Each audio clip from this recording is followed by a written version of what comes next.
Here we have another regrettable map where the story of its creation got lost in technology, failing to capture it. Wubuy was one of the first contact languages. There was a link to Bahasa Indonesian, in particular the blobby part, northeast pocket was detected in this area, but not exclusively Wubuy. This was a multilingual source of at least 5 languages, so a multiculturalist culture mixed about. They had contact with many cultures. Second lingo, Arabana. Chosen just simply because Arabana was so damn unmistakably Turkish, that's it, but the actual sound of it is, well, no, it doesn't really sound that Turkish, not as Turkic as the first contact lingo up here.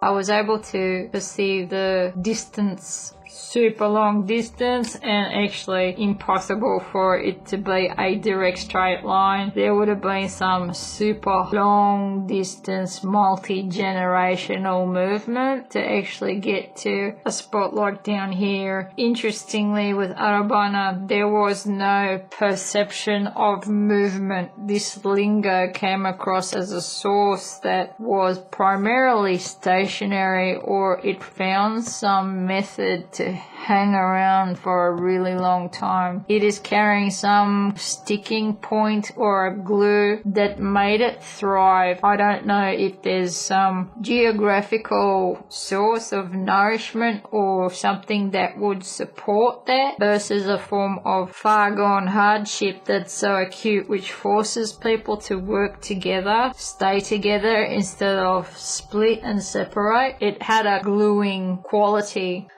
No directionals, as though it was more from of this land a much longer time, whereas the lingo from up here obviously had a shitload of back and forth going on with islands further north. Significant trade, I can feel that one there, and it was shocking when I learnt that, just because of how growing up here the status quo created this concept of indigenosities being an isolated culture that had no contact with other sources outside of the physical geography of here. And when I heard that language, that made me so angry at just how far gone that lie was, just because I could hear it in the lingo. How the hell did Turkic echo manage to get all the way over here? How the hell was that even possible? I'm not sure if Yuwi was the third deep dive study. I just remember it's towards number 3 or 4 with the hungry caterpillar examination in the Mackay area. This one made me link to Java. There was a direct link to Java detected through the Yuwi. And again, I could see the Turkic echo fairly prominent. But it is important to note, just like the word Arabana, that link is perceived through the Latin and the way the languages have been transcribed. So just because I'm seeing that link through how I encoded with Latin through the Turkic half, my soundscape, when I am reading these lingos with my mouth, that expression is how my Turkishosity mapped to the Latin letters. And I'm aware of how the Australian English is not the same. It's carrying a lot of distortions, and as many know with English, is not a linear language. The spelling orthography is not transparent. It's got all those twists and turns and rules and exceptions on how things are supposedly pronounced. All of that is just a form of fashion. My location in Wombatistan is Jenolan Caves, is the nearest tourist hotspot, not far from Jenolan. The experience of making contact with Wiradjuri, Dharawal, Dhurga and Gumbaynggir lingo, just trying to express one sentence of each of these, made me shoot straight to Mongolia. What the fuck? I don't know. It just went bang. And these ones are New South Wales Asian. Went straight to Mongolia, and I was taken aback by how the Cyrillic was not mapping as I was observing it through Kazakh. So that was when I detected significant corruption in the way sound was encoding with Cyrillic form. That signaled the beginning of, okay, this is here. You have to start becoming more heads-on with the study of Cyrillic form. Now's the time to become more direct. I can't trust the form because of Mongolian. Well, it's the same as my experience of the Wubuy hybrid lingo. Here was an attempt to try and illustrate my pacing, my speed of language processing is like at ground zero. I am rolling at the pace of a snail traveling on hot concrete. So that's like no progress really. That's just how damn compromised I am, just because of how broken the Turkish is and how I didn't get a chance to evolve and grow with this language at all. That's the cost of it. Perceptions of speed with comprehension. If I'm ground zero, the speed of Turkish speakers is like 8 times faster than English. So they're speaking too damn fast for my brain. My brain can't catch up with the language in real time. So being able to comprehend in real time is very difficult for me. The experience of a lingo like the hybrid Wubuy and Mongolian, when I did start sampling the Mongolian soundscape more deeply, what struck me was how the speed is same perception, where here I tried to illustrate passage of sound. Da da da da da da da da. My brain is going, heard you here, I heard you here, I heard you here. I recognized you at this point, this point. But they're going so damn fast, I don't have the time to catch up with. Hang on. I heard it here, but too fast. I need to stop. Rewind. I need to hear what word did you say at this point, because I sure as fuck heard you here. I recognized you here. Why? I have to stop and hear why did it sound like home. The other surprising factor was when I was trying to process Turkic passage through these 4 lingos, through the Latin. Why is it that I was experiencing a stronger sense of home through here, but when it came to the Mongolian, it was like, what the fuck, cookie? Why is that so unreachable? Because of the Cyrillic. That's how much of an obfuscating force I was able to perceive happening with this alphabet. I need to sit down, listen to Mongolian, transcribe it through the Latin of Turkic encoding, not English. That's a very intensive. It's gonna take a long time. Hard work. Hard yakka. Can't be done overnight. May take, 2-3 years maybe. Who knows? Don't know yet. In order for me to reach that Mongolian apex or ability for clarity of signal to improve and increase more, I already know I have to travel through Uzbek, calibrate Turkic vowel harmonics, which, they are shifted in Uzbek, but not that much. The passage is still natural for me, easy for me, not that hard. It just requires time to get acquainted with, okay, you guys are swinging this way. My home was swinging that way. You guys just did that way. Yes, it's manageable. I can do it. It just needs time, exposure. But the striking part is how this Uzbek O, how the hell did that sound end up in Uzbekistan? And why is it that the Aussies are also carrying the exact same O in ways that Turkey never will? How the hell did that O come to be? How the hell did it get to here? And that's linking to the Scotland. Is that double T? Let's just make it triple T for fun. Scotland.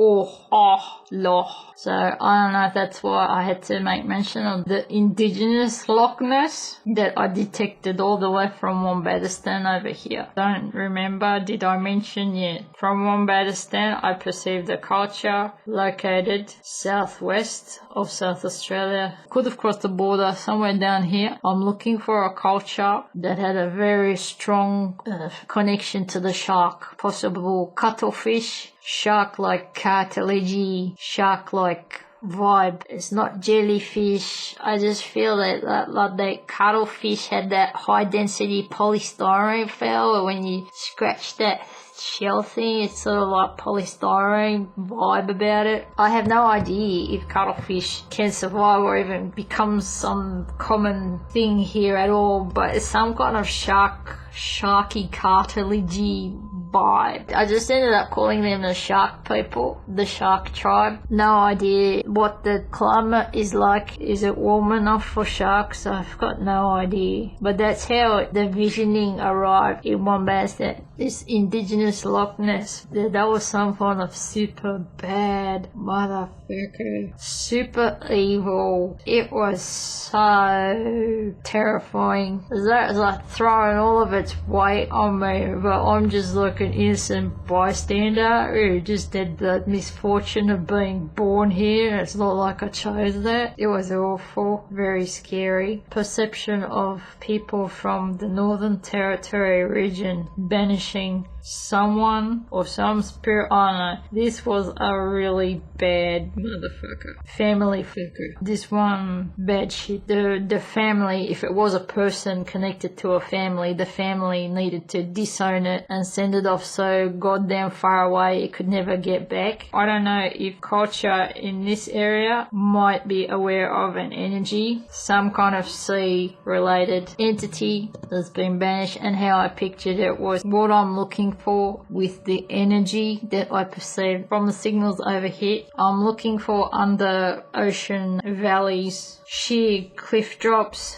that are so deep underwater. I'm looking for troughs that are very deep. How I perceived it, could there possibly be like a type of underwater cave type of entrapment where the way like volcanic vents can form really significant tunnels? This happens on the surface of the earth, but I imagine similar would probably happen underwater too, where vent systems create really long tunnels or cave-like enclosures underwater, where that kind of entrapment, although creatures enter through a really tiny slipstream, they end up evolving within this really isolated underwater, under cave type of it creates its own little ecosystem. Once you get in, to get out is really difficult, so you just evolve to survive in that pocket of isolation. That's how I vibe the exodus of the indigenous Loch Ness. Pictured it similar to Loch Ness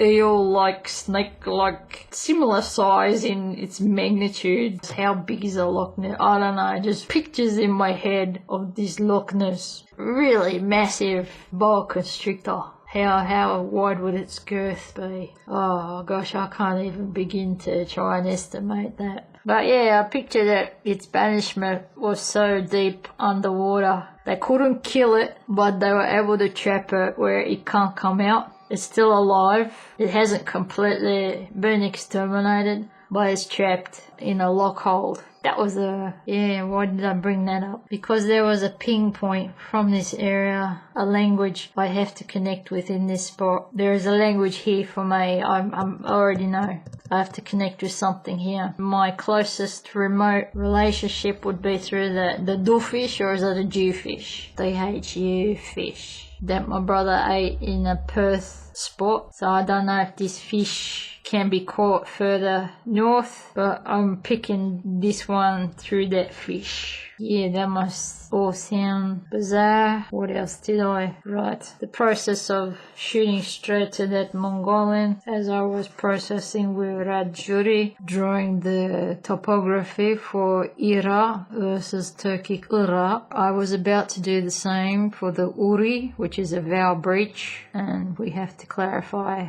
if you're saying Juri or Juri. But the audio ignition that made me go up here happened through that W due to no W in Turkish. Kind of complicated because it does exist, it's just not acknowledged. And how that W, my only way through it is through a B or a V. It's primarily just V only, but the VB is the extended Turkic link. But that W, is a significant blue screen of death, shutdown, system crash, whenever I perceive the W as the starting sound of a vocal passage. Because in the Turkic half, that W shape is only anchored at the end of a passage. It hangs at the end, it never starts. That's why with this W, I've got no throughway right at the beginning. I'm already cock-blocked. Right at the start, I can't get through. There's no way through with a W start. And that's what switched me into, well, I can go through a V. And because I can go through a V, that is also a B. I'm not going to get into the rule sets for that. Too complex for right now. That's W is what made it go straight here. And as I was trying to process the Mongolian, I came across sounds which are carrying a kind of W towards the beginning, sort of, but that W is sounding like that. It is sounding like a hybrid level 3. That's a B, a V, and a W. Boo, boo. I could hear that oscillation where my brain's going, is that a B or a V or a W? And the answer was yes. And that helped validate what I experienced facing Wiradjuri, trying to Virad. And then the problem of, well, yeah, how have you encoded this? Because I'm hearing the transmission of this name in Australasian. Yeah, Wiradjuri. Let's spell it. How do we spell Wiradjuri?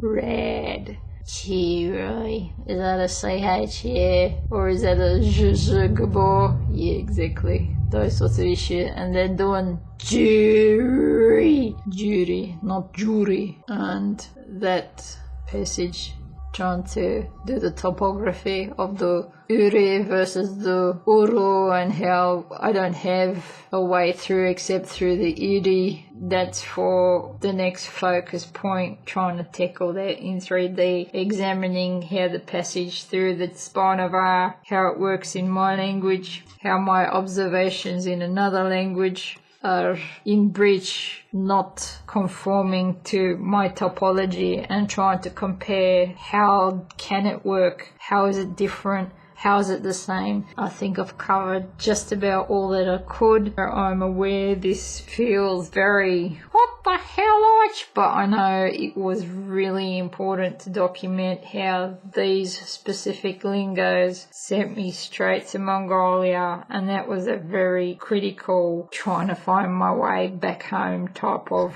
directionalism. That's why I had to document it. That link was important. That link can even possibly explain why the fact that lives all the way up here in Central Asia, but I also grew up with it as a feature in my immediate environment all the way here as well. Probably these guys have something to do with that. That's why Loch Ness, the indigenous version that I perceived all the way over here, had to raise its head, I guess. Who knows? In the meanwhile, is there an indigenous Loch Ness? Is there a story like that somewhere in this spot? I'm looking for this spot. If there's some story from up over here, I'm kind of like, look, I'm willing to listen, but yeah, I'm tuning for, I want to hear the story from over here. There's got to be something going on over here. That's my way of going, look, if I had a submarine, I want to go exploring to find that cave, underground cave system,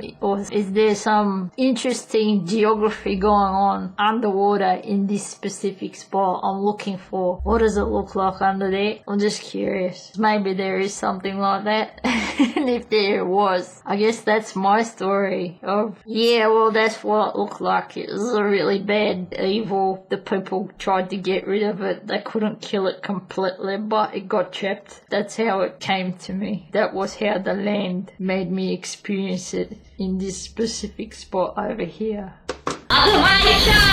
Get